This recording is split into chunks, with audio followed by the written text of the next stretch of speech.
Merci de vous rasseoir. On peut se rasseoir. Très content, très honoré, très heureux de vous recevoir sur le plateau de Gloire à Dieu, le frère Ganiyou Yacouba. Oui. Shalom. Shalom à vous, Roland. Oui. Je bénis le nom du Seigneur ce soir d'être à cette émission. Je rends grâce à Dieu pour la vie de chacun de nous. Je salue tous les téléspectateurs. Et je bénis Dieu pour tout le personnel qui fait un gros boulot. Voilà, je suis Ganiyou Yacouba à l'état civil. Et j'ai aussi le prénom Yannick et le prénom Jérémy. Voilà. On va dire trois prénoms. Trois prénoms. Trois identités, c'est trois ça, histoires. C'est ça, pour trois personnalités, pour trois conceptions, pour trois religions, si je peux m'exprimer ainsi. Voilà, parce que de l'islam, je tombe dans le monde actif, voilà. Et puis après, je viens à Christ. Et pour tout cela, nous rendons là. Et nous rendons gloire. Gloire à Dieu. Et nous rendons là. Gloire à Dieu. Et nous rendons là. Gloire à Dieu. Et nous rendons là. Gloire à Dieu. Et nous rendons là. Gloire à Dieu. Et nous rendons là. Gloire à Dieu. Et nous rendons là. Gloire à Dieu. Et nous rendons là. Gloire à Dieu. On peut acclamer le Seigneur Jésus. Yes, Lord. Merci de vous rasseoir. Alors, très cher frère Ganiyou Yacouba, avant que nous allons bénir le Seigneur avec le groupe musical, le groupe Or Aolam de Lumière du Monde Télévision.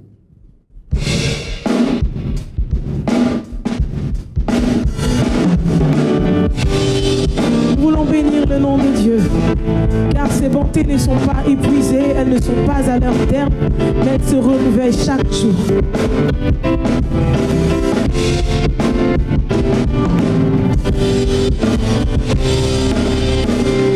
Les bontés ne sont pas épuisées, ses compassions ne sont pas à leur terme, et se renouvellent chaque matin, et se renouvellent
elle se renouvelle chaque matin.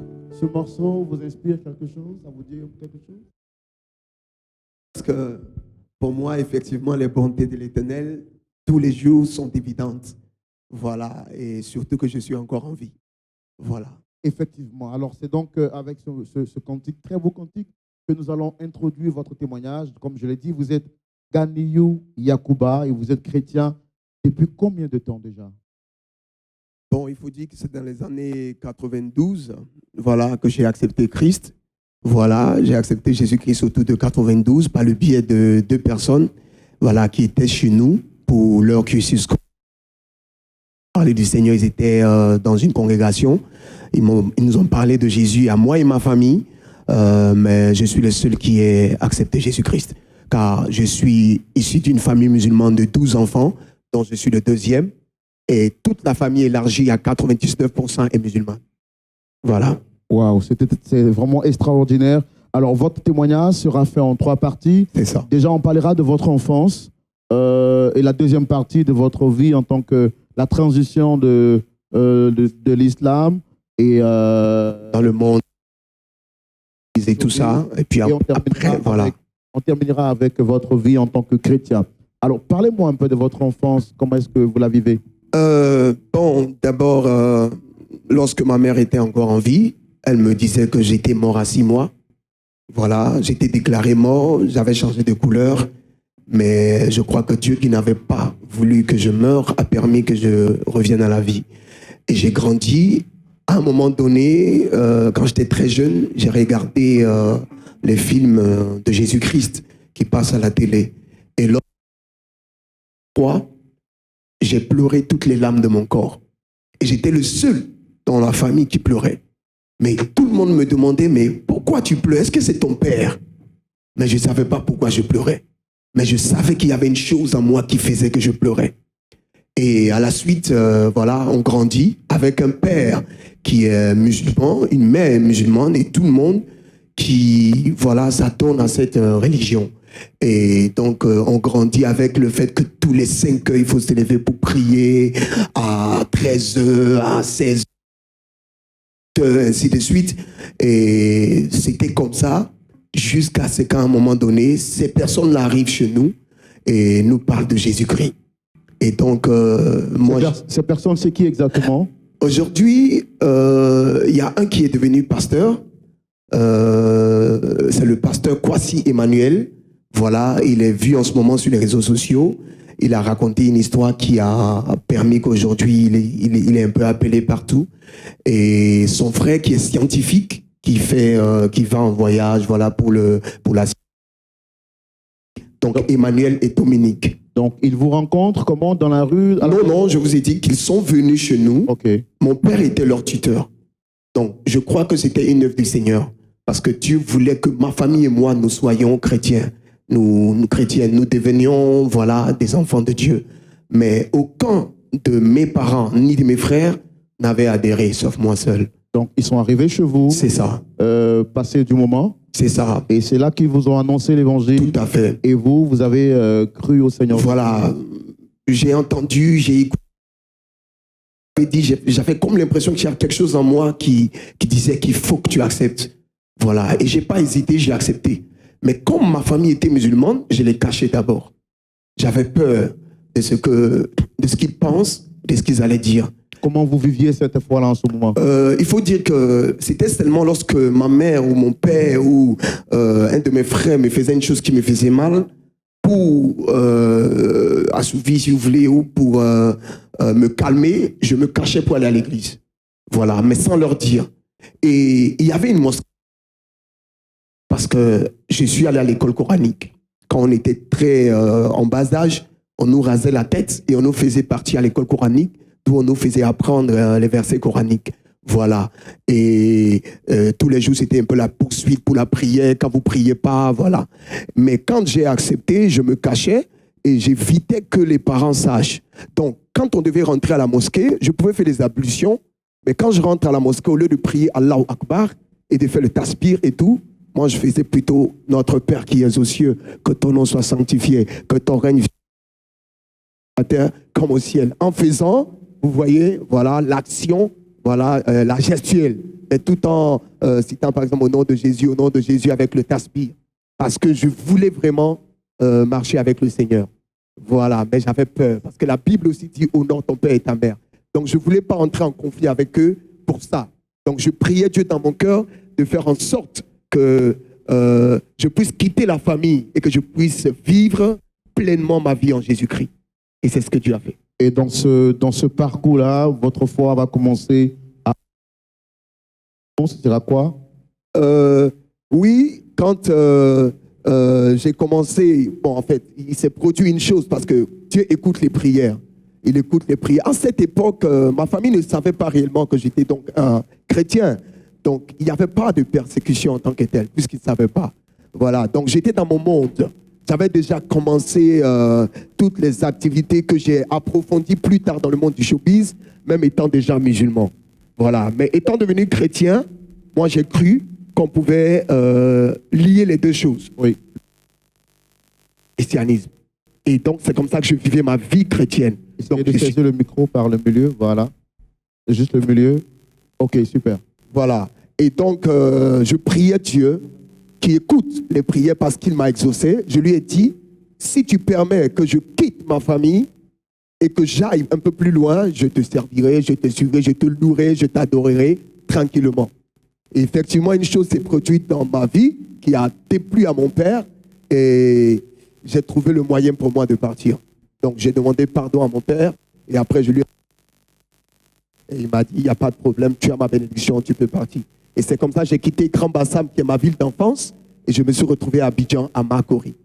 D'accord. Voilà. Votre relation avec votre père, comment est-ce qu'elle était? Comme j'ai dit, il y avait de bonnes relations. On avait un père merveilleux.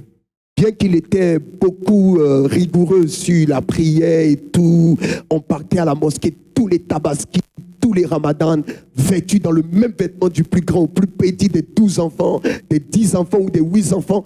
En tout cas, papa était vraiment celui qui nous mettait dans le moule de l'islam. Voilà, il faisait tout. Les vendredis, il faisait l'aumône, il invitait les gens à la maison, il faisait ses sacrifices et tout. Voilà. Donc, comme il ne savait pas que moi j'étais chrétien, moi je vivais ça caché. Donc, il n'y avait rien à dire. Il a tout simplement accepté que je parte de la maison. C'est plus tard qu'il a appris que je suis devenu chrétien. Quelle a été sa réaction? Oh, à vrai dire, mon père n'a pas vraiment eu d'opposition en tant que tel. Voilà, parce que je le dis quand je vais parfois parler de Jésus à des musulmans, parce qu'aujourd'hui Dieu m'envoie vers eux. Je leur dis toujours que, voilà, il y a des musulmans traditionnalistes, extrémistes, et il y en a qui sont modernistes. Vous voyez, les modernistes, ils sont moins rigoureux. Voilà, ils ne vont pas tout de suite, voilà, être un peu comme les traditionnalistes. Voilà, donc papa, il n'a pas vraiment eu d'objection, mais il a plutôt demandé à ceux qui parlaient de me laisser parce que c'était mon choix. Mais par contre, c'est ma mère qui, bon, m'a pas persécuté, c'est vrai, mais m'a dit, je veux que tu retournes à ta religion, sinon c'est ton papa. D'accord. Et puisque j'ai eu le privilège déjà d'entendre votre témoignage, par la suite, votre père, vous allez le perdre. Oui. Le 9 juin 2005, bien qu'étant devenu déjà chrétien, mais comme on le dit dans le monde, un chrétien, un pied dedans, un pied dehors, donc christo-païen, voilà, c'est à cette époque-là, j'étais dans un bar, voilà, j'étais en ce moment disjoker, voilà, pour vous dire aussi que j'étais dans ce truc-là. Juin 2005, j'étais rentré chez moi et je me suis étendu dans mon divan lorsque mon grand frère, qui était venu me rendre visite avec un ami que j'avais aidé à partir en Europe, m'appelle pour me dire « Capitaine, capitaine », parce que c'est comme ça qu'il m'appelle. Moi, je l'appelle général parce qu'il est l'aîné. « Descends, descends. Il y a papa qui est couché quelque part là, ils lui ont tiré 3 balles. » J'ai dit « Quoi ?» Je revenais d'une réunion de travail et tout. Donc, tout de suite, je remballe, je remets mes vêtements et je descends. Donc, ça m'a choqué. Et on allait trouver mon père couché à terre. On lui a ôté la chemise. On lui a laissé son sous-corps. On a pris sa voiture et tous ses biens. Et c'était devant mon 2e petit frère qu'il a été assassiné. Et il n'était pas encore mort. Donc là, on attendait les pompiers qui ne venaient pas. Donc moi, j'ai demandé qu'on le prenne et qu'on parte avec lui.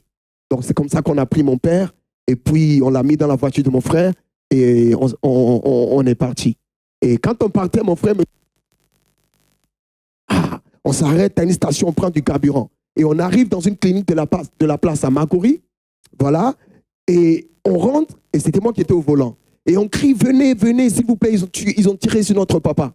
Mais en ce moment, moi, j'avais une autre physionomie. Moi, je n'étais pas comme ça. J'avais les dreadlocks sur la tête. Voilà, je les ai portés pendant près de 10 ans. J'avais mon feeling, j'avais mon style. Et le frère que j'avais aussi aidé à aller en France, lui aussi, il avait les nattes et tout. C'était mon grand frère et son ami qui étaient des gens simples. Donc, la dame sort, elle nous voit, et tout de suite, elle voulait s'y mettre. Et en même temps, elle se rétracte.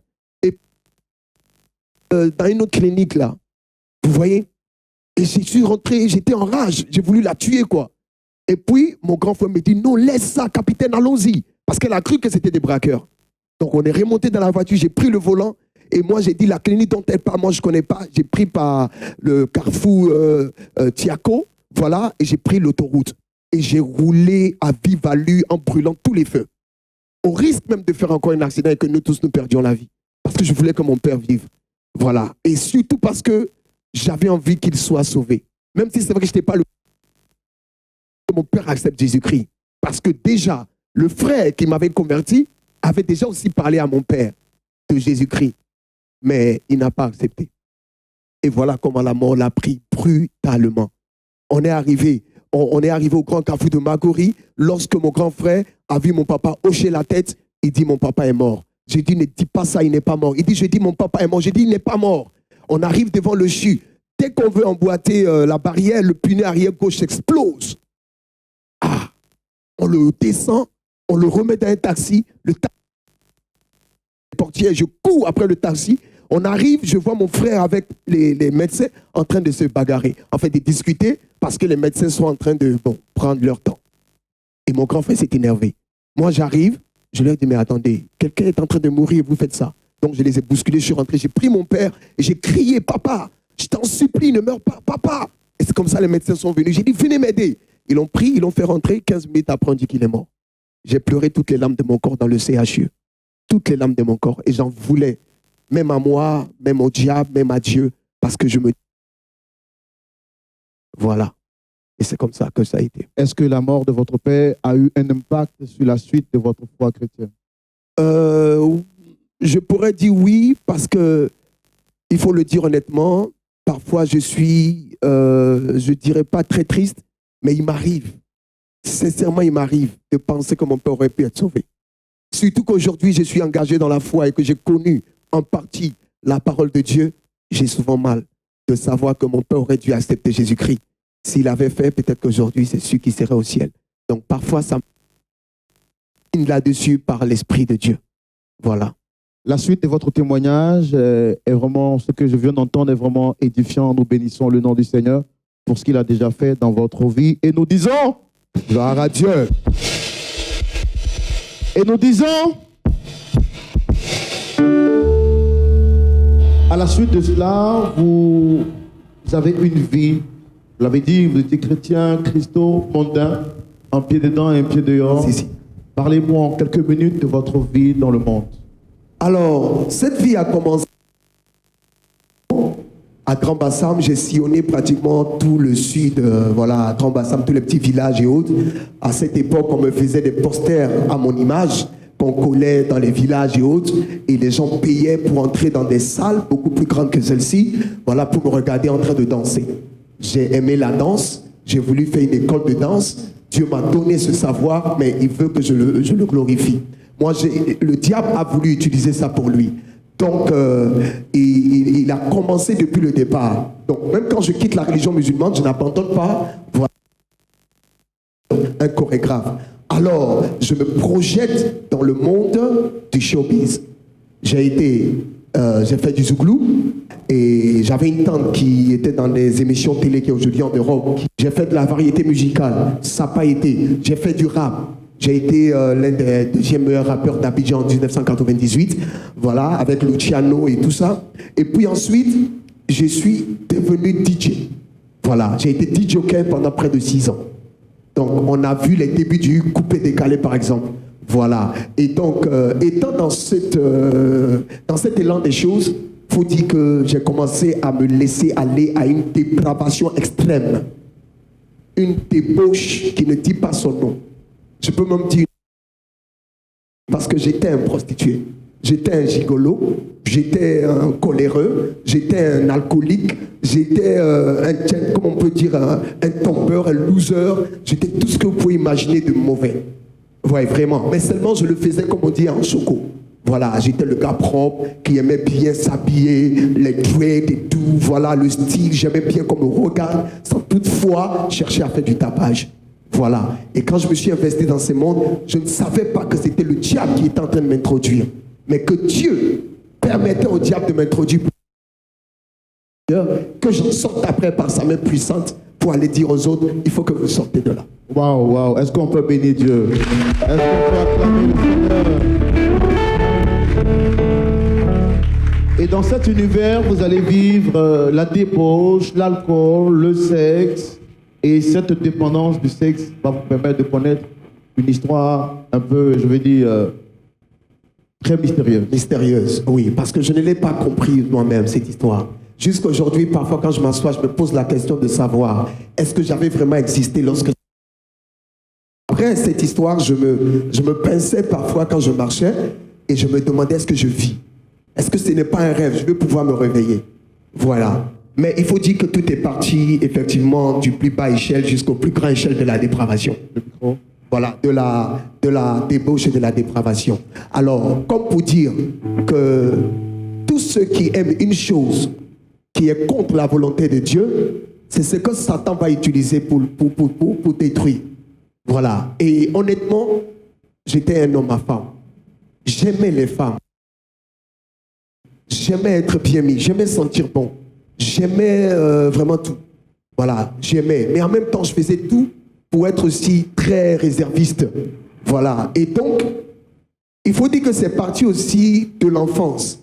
Excusez-moi, ce pan de ma vie, je crois que c'est ce pan-là qui a ouvert cet univers d'impudicité extrême. Il y a une dame qui était venue travailler chez nous quand j'étais jeune, très petit.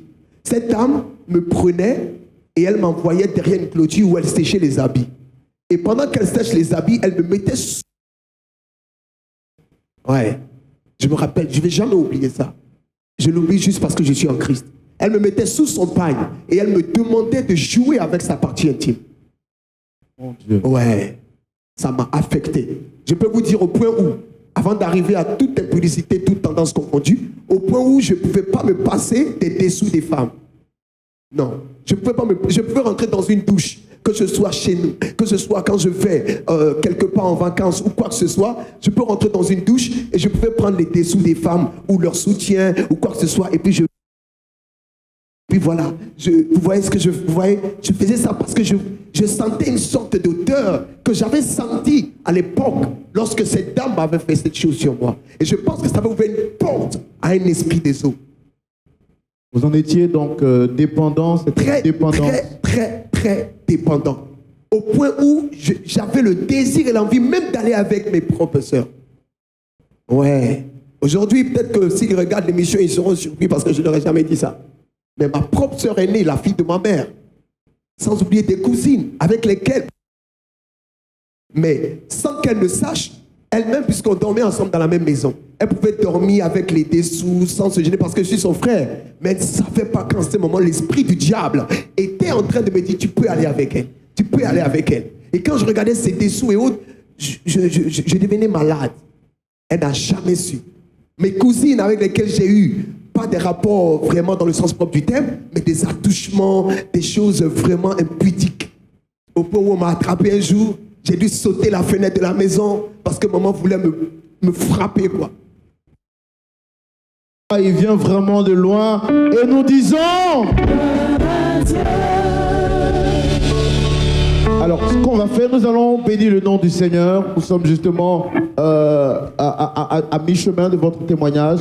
Et avec le groupe musical, nous allons bénir le nom du Seigneur pour ce qu'il a déjà fait dans votre vie, pour ce que nous croyons qu'il fera encore pour la suite des temps. Mais également pour le bien de tous nos amis téléspectateurs qui suivent ce témoignage. Si vous nous prenez en cours, Nous écoutons le témoignage édifiant du frère Ganiyou Yakuba, que l'Éternel a délivré et qu'il fait aujourd'hui pour son bien. Il le rend son serviteur et il permet que ce témoignage soit partagé pour ton edification. Alors après cette dépendance, juste après ce que vous avez vécu avec cette dame, dans la suite du temps, cette fois-ci, ce n'est plus les attouchements, mais vous passez à la... Tout à fait. Alors, donc, pendant ce temps, j'ai tout de suite eu envie d'avoir des rapports et tout. Et donc, j'ai commencé vraiment tête baissée à aller avec n'importe qui, n'importe quand et n'importe où. Voilà. Et même comme si cela ne suffisait pas, le diable m'a poussé. J'ai failli devenir homosexuel. Et là, c'était les attouchements avec un ami de classe. Et on le faisait chez nous à la maison sans que mon père et ma mère et qui que ce soit ne le sache. Je bénis le Seigneur parce que je ne suis pas dans la pénétration. Mais je pouvais faire tout ce que les homosexuels pouvaient faire. Je n'étais pas... Je pouvais faire des attouchements.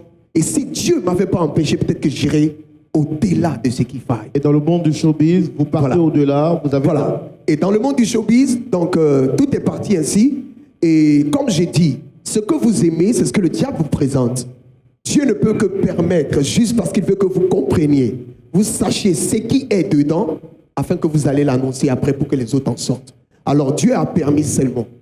Et je me suis investi. Alors j'ai commencé à avoir une multitude de copines, comme on le dit.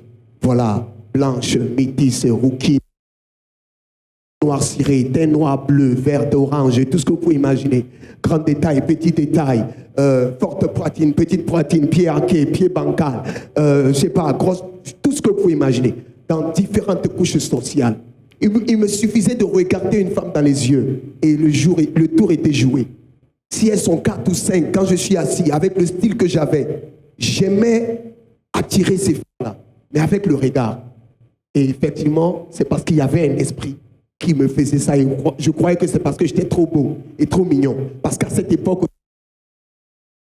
les jeunes filles et même les hommes allaient à trouver que j'étais mignon, j'étais ceci, au point où des homosexuels m'ont dragué, des femmes mariées, des femmes non mariées, des jeunes filles, des petites filles me draguent, veulent être avec moi. Parfois, j'ai dit, mais attends, qu'est-ce qui se passe? Au point où un jour, j'ai bu de l'alcool et j'étais à la maison, papa était là, maman aussi, et j'avais ramené des filles à la maison. Et au matin de ces jours, j'avais encore l'alcool dans la bouche et maman est venue me dire que papa demande.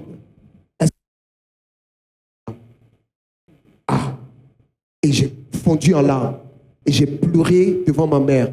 Et j'ai dit, vous ne comprenez pas. Vous croyez que c'est moi? Ce n'est pas moi. Je ne fais pas exprès. Je ne sais pas pourquoi tout ça se passe. Dès que maman a tourné le dos, je cherchais une lame pour me défigurer. Le diable me disait, prends une lame et défigure-toi. Défigure-toi. Et je vous l'assure, si j'avais une lame, je l'aurais fait. Aujourd'hui, j'allais le regretter. Vous savez ce que j'ai pris? J'ai pris le bout d'une ceinture. Et j'ai commencé à me gratter le visage. Pour qu'aucune fille ne me regarde et dise, waouh, il est beau, il est mignon. Vous faisiez ce que vous n'aviez pas envie de faire. Vraiment, je vous l'assure. Et dans cette rencontre, dans ce parcours, vous allez faire la rencontre d'une jeune dame. Tout à fait. Alors, Satan n'ayant pas pu, par cet esprit des eaux appelées communément femmes de nuit, passant par toutes ces jeunes filles qui étaient là, qui sont venues de près ou de loin, dans les nations, partout où je suis passé, jusqu'aux prostituées, avec lesquelles je pouvais aller, même sans me préserver. Satan fait en sorte que même qui couronne tout ça, arrive dans ma vie. Donc ça devient l'histoire de la sirène des eaux avec laquelle j'ai vécu. Et je peux vous assurer que ce qu'on nous montre dans les films, où on voit des esprits sortis des eaux, posséder des corps et se déverser dans la ville, dans le pays, pour envoûter, pour tenter de tuer des filles, pour tenter d'empêcher des gens d'accepter le Seigneur, est une réalité. C'est une vérité et moi, je l'ai vécu pendant presque 2 ans avec une personne qui était tout simplement un esprit des eaux dans un corps humain. Qu'est-ce qui vous permet de la faire? Depuis 2 années de mystère avec cette fille, qui était de connivence avec une dame dite spirituelle, qui s'est fait appeler ma mère spirituelle, parce que cette fille me l'a présentée. Comment vous rencontrez cette fille? Dans une boîte de nuit, en zone 4. J'étais en Côte d'Ivoire. Et en ce moment, comme je vous disais, j'étais bien propre, bien clean. Et elle est rentrée avec une de ses cousines. Mais si vous les regardez, vous croirez qu'elles ne sont pas de la terre. Elles étaient très belles, avec des nez pointus, une chevelure qui tend sur le côté, des teintes parfumées. Elles sont belles. Et elles sont venues s'asseoir juste là où moi j'animais. Et pendant ce temps, celle qui allait devenir, donc après la supposée femme, a commencé à me jeter les regards et tout, et machin, m'a appelé, bon voilà 5000, bon je veux que tu dises ça, et c'est comme ça que c'est parti. Et c'est parti très vite. Donc tout de suite la rencontre se fait, le même soir on échange de numéro, elle revient dans la boîte, elle se met de notre côté. Là encore, cette même nuit, on décide d'être ensemble. Et moi, comme Satan dit, ok, je vais te servir ça bien sur le plateau. Voilà. Et c'est comme ça que la fille et moi, on entame une relation très rapidement. Mais sans savoir qui était derrière ce corps. Et je l'envoie chez moi au Remblai. J'habitais les Remblais à cette époque. Et elle est venue habiter avec moi. Et on a fait pratiquement 2 ans ensemble. Mais pendant ces 2 ans, quand elle m'a parlé de sa mère spirituelle, de cette dame, elle m'a présenté et la dame nous a appelés. Et donc, la dame a échangé avec moi. Et elle échange avec moi et elle commence à me dire des choses. Elle me parle de mon père, de ma mère, de mes frères et sœurs, de qui je suis, de ceci et de cela. Donc tout de suite, voilà comment est parti en fait son envoûtement. Donc je suis tombé dans ça. Qui ne voudrait pas voir une personne qui lui dirait tout? Puisqu'aujourd'hui, on sait que c'est ce que coulent les enfants de Dieu. Voilà. Donc tout de suite, ça m'a touché. Et j'ai commencé à automatiquement avoir confiance. Et c'est comme ça que la dame est devenue notre Dieu, entre guillemets. Elle gérait tout, depuis l'argent jusqu'à la nourriture. Nos sorties. Ouais. Si je dois tourner la tête à gauche, c'est elle qui me le demande. Si je tourne à droite, c'est elle qui me demande. Si je me couche, c'est elle qui me dit. Si je me lève, c'est elle qui me dit. Si je dois aller à Grand Bassin parce qu'on était à Abidjan, c'est elle qui nous dit. Si on doit faire 4 jours ou 3 jours, c'est elle qui nous dit. Quand on veut revenir, elle dit non, n'allez pas aujourd'hui, attendez demain.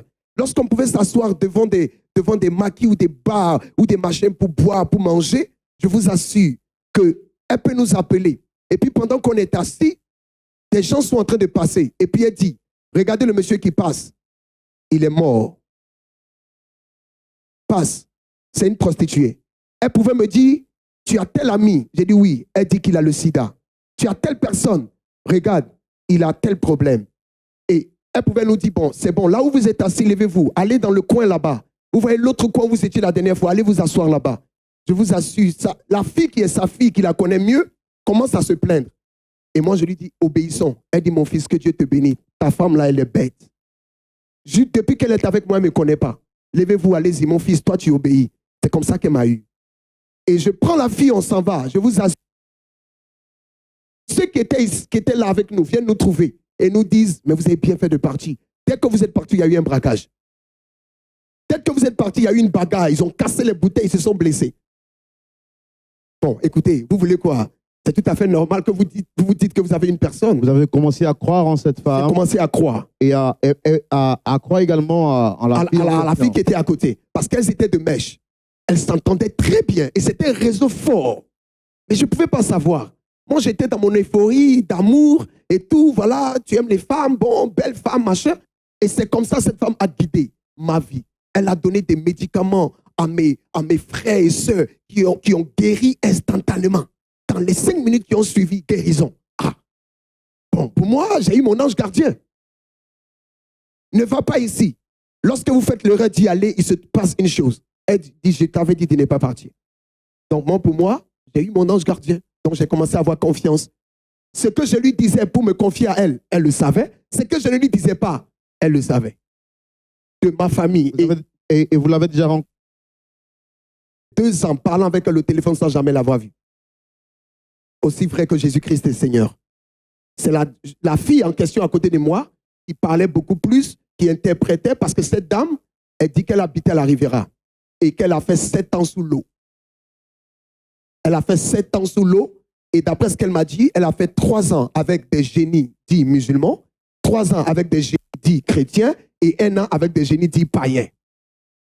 Voilà. Et ce sont eux qui lui ont donné son pouvoir et qu'elle a le pouvoir de guérir, de donner des enfants, de choses pour aider les gens. Et que son pouvoir n'est pas pour détruire.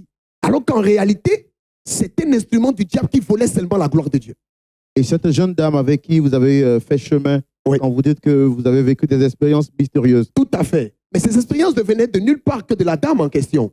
Seulement, les acteurs, ou si vous voulez, les exécutants, c'était la fille et moi. Maintenant, c'est après que j'ai su que la fille savait exactement tout ce que cette dame pouvait faire.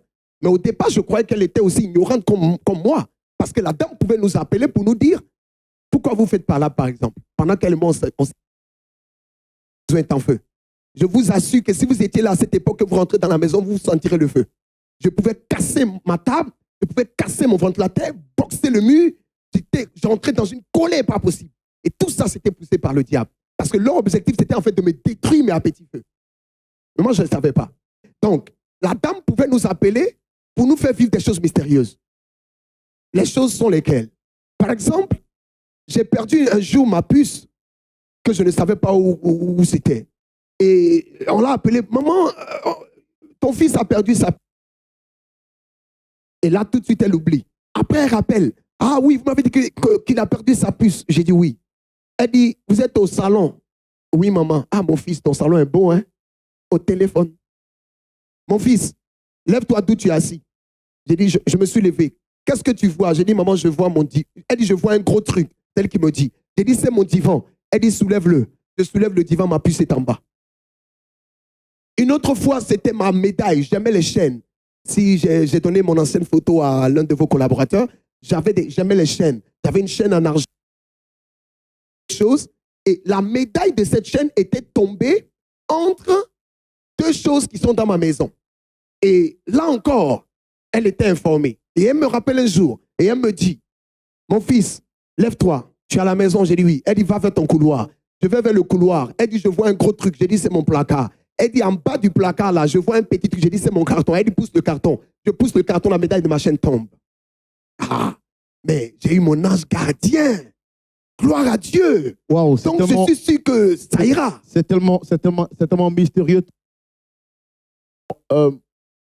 La relation avec la fille, comment elle se termine, puisqu'aujourd'hui, vous êtes chrétien? J'ai beaucoup mal parce que je voulais dire des choses et il n'y a pas le temps. Mais je n'ai plus jamais eu de relation avec cette fille, puisqu'après, elle a disparu.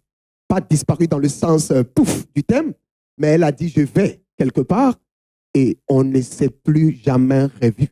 Mais la chose bizarre, c'est qu'elle était enceinte de moi lorsqu'elle partait. Elle a porté les enfants pendant 11 mois, presque 12. Elle n'arrivait pas à accoucher. Et les enfants dans le ventre, on leur avait déjà donné des noms. En utilisant nous deux nos prénoms. Le prénom Yannick que je vous ai donné, elle avait son prénom. On a joint les deux prénoms, les diminutifs, et on a donné le nom princesse pour l'homme et pour la femme, et prince pour le garçon.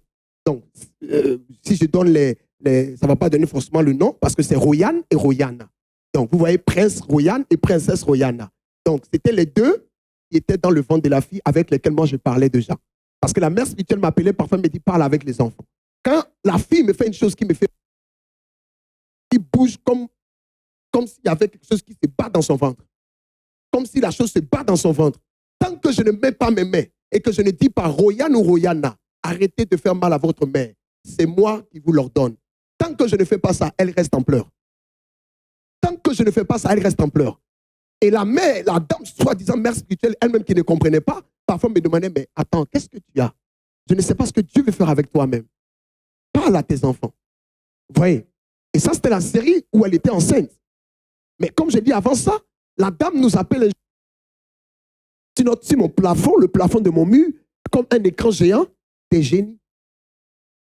Et ouais, j'ai vu 2 génies sur mon plafond. Et ce sont des femmes, mais qui ont un corps humain. Et elle me dit, voilà, celle-ci s'appelle Awa, l'autre s'appelle Sarah. Ce sont des génies, elles sont des jumelles. Elle m'a parlé des génies Fousseni, et puis, comment l'autre s'appelle déjà? Hassan. Voilà, ce sont des génies. Hassan et Fousseni, ils ont des chevaux. Et puis Sarah et puis Awa, voici leur village. L'autre lave les habits, l'autre est en train d'aller au champ. Et je vois ça sur mon mur.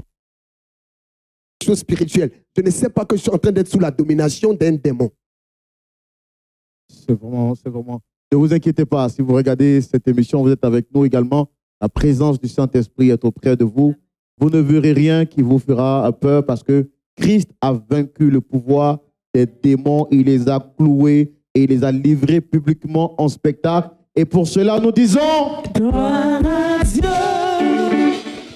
Et pour cela, nous disons... Gloire à Dieu. Nous allons donc vers la fin. On aurait voulu avoir assez de temps. L'histoire avec la jeune dame en question, comment est-ce qu'elle s'achève? Elle se termine comment? Elle était enceinte, vous l'avez dit, environ plus de 12 mois. Oui, alors donc je me suis rendu chez sa mère qui me dit que la fille n'a jamais été enceinte. Qu'elle a fait ses menstrues ici avant d'aller en France. Pendant 11 mois, elle dit qu'elle n'a jamais été enceinte. Donc tout ceci m'a rendu un peu malade. Et le truc, c'est que... Est-ce qu'elle avait des certificats à l'hôpital? J'ai vu des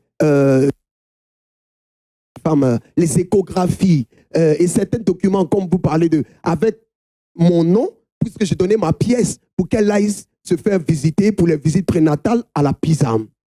Mais je vous assure, pendant tous les 2 ans qu'elle a fait, ou si vous voulez les 11 mois qu'elle a fait, après je me suis rendu à la PISAM pour tenter, parce que j'ai vu qu'il y avait une mascarade, une machination, une manipulation. On me dit que la fille n'existe pas dans le fichier de la PISAM, qu'elle n'a jamais existé dans ces fichiers. J'ai dit, mais elle m'a donné le nom d'un docteur. On me dit, oui, le docteur existe. Il est bel et bien ici, mais elle n'est jamais dans nos fichiers. C'est le plus gros mystère. Parce que c'est ce qui a fait à couronner le tout. Mais d'abord, c'est que, avant ça, quelque temps, il se fit une nuit où il y a eu un problème entre la fille et moi. Et j'étais énervé. Et la mère spirituelle appelle et elle demande ce qui se passe. Et lorsque je vais parler, elle dit à la fille de lui expliquer. Ça m'a mis en rogne. Et donc, tout de suite, j'ai commencé à parler, à m'énerver. Et elle, de l'autre côté, elle me dit, mon fils, en tentation, tu me dois du respect, je suis comme ta mère. J'ai dit, si tu es comme ma mère, agis comme ma mère. Et tout de suite, chez toi, et je vais te montrer qui je suis. Aussi vrai, frère Roland, je n'avais jamais expérimenté ça. Pour tous ceux qui nous écoutent et qui nous regardent, faites attention. Accrochez-vous à Jésus-Christ qui a le nom au-dessus de tous les noms. Sinon, vous serez trompés et vous serez détruits. Et cette femme l'a dit et elle l'a fait. Elle a dit, je vais venir chez toi, je vais entrer dans le corps de ta femme et je vais te parler. Et quand je vais finir, ta femme va aller vomir et tu sauras qui je suis. Et comme moi aussi je parlais, elle dit, j'arrive. Et la fille qui avait le téléphone, posé le téléphone sur la table. Quand elle a dit j'arrive, elle a déposé le téléphone sur la table et elle a fait les 2 doigts comme ça, comme les crocs d'un serpent. Elle a fait les 2 doigts comme ça. Et ses yeux se sont écarquillés. Et tout de suite, elle commence à me parler. Et elle me parle, ce n'est pas la voix de la fille que j'entends tous les jours chez moi, mais c'est la vie de la dame spirituelle que j'entends. Une voix grave qui sort du monde de je sais quoi. Parce qu'elle a une façon de parler, une façon de rire. Quand elle vous parle, c'est je suis comme ta mère, tu me dois du respect. Et même quand elle doit rire, c'est oui. Et donc, quand elle a fait ça, elle me parlait. Et j'étais là. Mais j'étais tellement choqué de voir ça. Et j'ai commencé à pleurer. J'ai pleuré, je pleurais. Puis je disais, Jésus, Jésus, Jesus, Jésus. Et elle me dit, laisse ce nom, laisse ce nom. Elle ne pouvait pas citer le nom de Jésus. À cette époque, moi, je ne savais pas. Moi aussi, je n'avais pas la connaissance de mon identité. Donc, elle m'a dit, laisse ce nom, tu es un faiblard. Tu es un faiblard. Et pendant qu'elle parle avec moi, dans mon divan, automatiquement, elle parle avec des gens à côté de moi. Je regarde, je vois personne. Elle dit, attendez. Et elle parle, elle finit, elle dit, j'ai fini. Je m'en vais. Quand elle a dit, je m'en vais, la fille a fait, oh! Et automatiquement, elle s'est levée, elle a eu envie de vomir, elle est rentrée dans la douche. Dès qu'elle est arrivée chez elle, elle a refait sonner le téléphone. Et la fille ressort de la douche, elle prend le téléphone, elle est étonnée. Elle dit, mais qu'est-ce qui se passe? Mais Tanti avait appelé tout à l'heure. Qu'est-ce qui se passe? À l'instant T, tout ce qui me passait par la tête, c'était de me suicider. Et c'était l'objectif du diable. Donc tout de suite, je me suis levé. Quand elle a fait sonner le téléphone, que la fille a pris, elle dit, suis-le, suis-le. Et je suis rentré automatiquement dans ma cuisine pour m'égorger. Et je vous assure, j'ai passé le couteau sur ma gorge qui n'a pas eu d'effet. Et ça a blessé la fille là. Et mon coude a tapé son ventre. Les enfants ont commencé à boucher dans le ventre comme ça. Boucher dans le ventre comme ça, avec force. Donc j'ai jeté le couteau. Elle est allée sur le lit. Je suis reparti. La mère appelle. Elle me dit, parle à tes enfants. Je mets mes mains sur le ventre de la fille. Dès que je leur parle, ils se calment. Ça a été la première tentative de suicide. La deuxième, c'est lorsque j'ai quitté la PISAM et que j'ai su que c'était une toute grande machination et manipulation. Je suis rentré chez moi, j'ai fermé les portes de ma maison, mes fenêtres. Alors je dépose le téléphone, je prends ma chaîne gros grain, je me serre le cou dans le but de m'étrangler. Et je serre, la chaîne se casse. Je rentre dans ma cuisine sans état d'âme. Je prends un couteau et je me donne 14 coups de couteau. 14 coups de couteau sans état d'âme.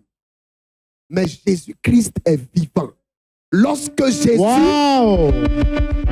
Et nous rendons à Dieu. Mais je ne sais pas par quel mystère il y a eu des trous, pas de sang en abondance, mais des gouttes de sang qui tombent et des trous. Et je ne suis pas mort. Et j'ai tout simplement eu des petites douleurs et je suis tombé dans ma cuisine. J'ai rappelé ma mère pour lui dire, maman, j'essaie de me tuer, je ne meurs pas. Et je pleurais seul dans ma cuisine. J'étais couché là et je pleurais, je ne savais plus où j'étais. Et c'est comme ça, ma petite sœur est venue, on a compté ensemble les trous. Et après, je me suis vautré dans mon fauteuil et j'ai commencé à demander pardon au Seigneur. Pardon au Seigneur. À partir de ces moments que j'avais décidé de vraiment tourner la page et de me consacrer au Seigneur. Mais après ça, il y a encore une série de choses. Et c'est le 26 septembre 2008 que j'ai décidé, après avoir pleuré toutes les larmes de mon corps dans ma maison, lorsque je suis sorti, je voulais prendre un chemin habituel pour aller toujours vagabonder parce que la situation était devenue si difficile pour moi que je tendais presque la main pour manger. Je n'avais plus rien. J'étais tombé aussi bas. Quelqu'un qui était allé dans des pays, dans des nations, qui avait été dans des choses extraordinaires, qui était adulé de tous, j'étais devenu comme un rien. Et je tendais presque la main pour manger. Et c'est ainsi que, étant fatigué de tout ça, j'ai pleuré amèrement. Et l'Esprit de Dieu a entendu ma voix. Il a entendu, il a vu ma souffrance. Et quand je suis sorti, que je voulais prendre le chemin, il m'a dit non, va par la droite et va sur la sortant. Va et prie. Et c'est là-bas que le Seigneur se révèle pour me dire que voici ce qu'on avait programmé. Tu devais devenir fou, marcher sur la route, un véhicule te cognait et tu étais mort et c'était fini.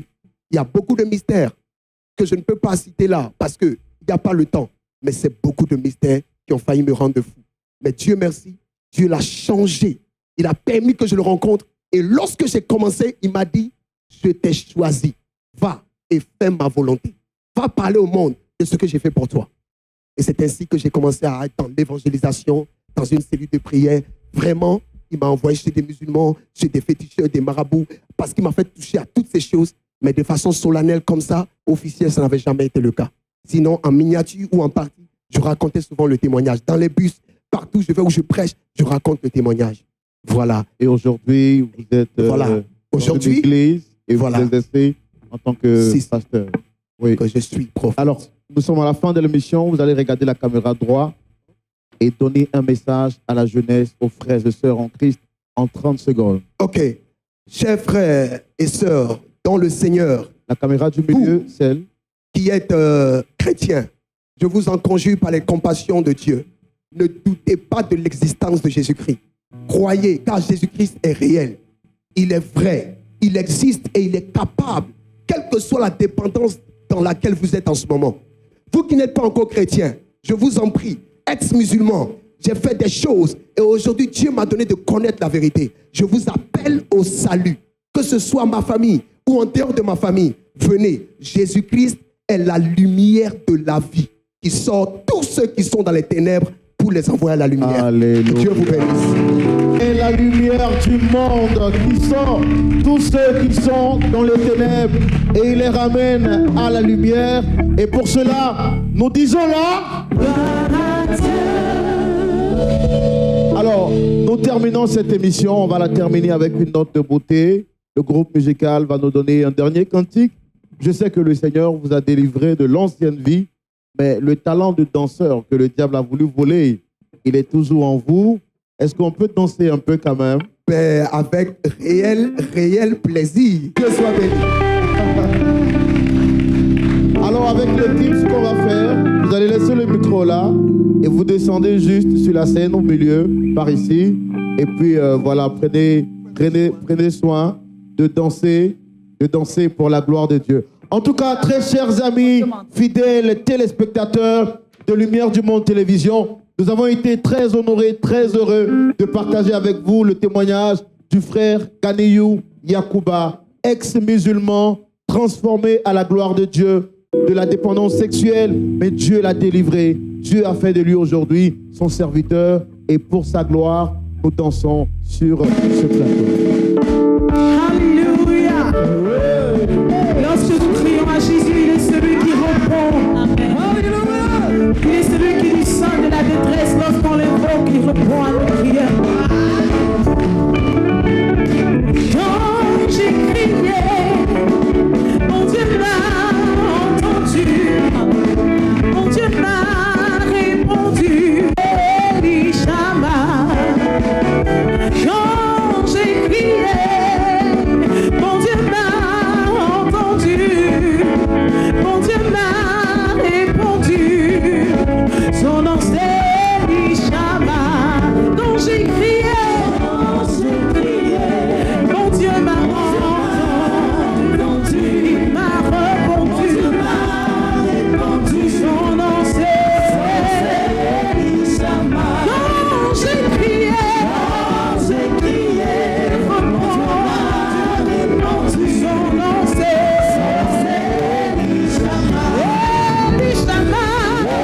Elishama. Mon Dieu entend, mon Dieu répond toujours. Son nom c'est Elishama. Chantez Elishama. Oh, mon Dieu entend, il répond toujours. Son nom. Ah, c'est le roi des rois. Alléluia. Ah, nous dansons pour Jésus, le roi des rois. Alléluia. Alléluia.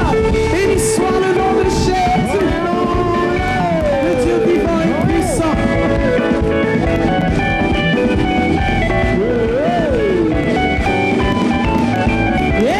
Elishama,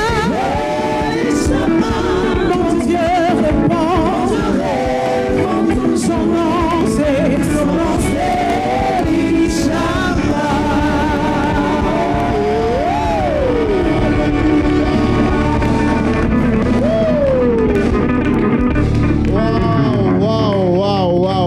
Waouh. C'est pourquoi David dit, je suis dans la joie quand on me dit, allons dans la maison de l'Éternel. Nous bénissons le nom du Seigneur pour ce miracle extraordinaire. Nous bénissons le nom du Seigneur pour ce témoignage et nous savons que vous êtes différents. Parce que Dieu est capable de faire dans la vie de chacun d'entre nous ce qu'il a fait dans la vie de notre frère Ganiyou Yacouba. Que Dieu vous bénisse abondamment. C'était un grand plaisir pour nous de vous présenter ce témoignage. Et pour vous qui suivez Lumière du Monde Télévision sur les réseaux sociaux, je vous demande de partager ce témoignage pour que ce témoignage fasse du bien aux frères et aux sœurs autour de vous. Que Dieu vous bénisse. Shalom. Et on se dit à la semaine prochaine.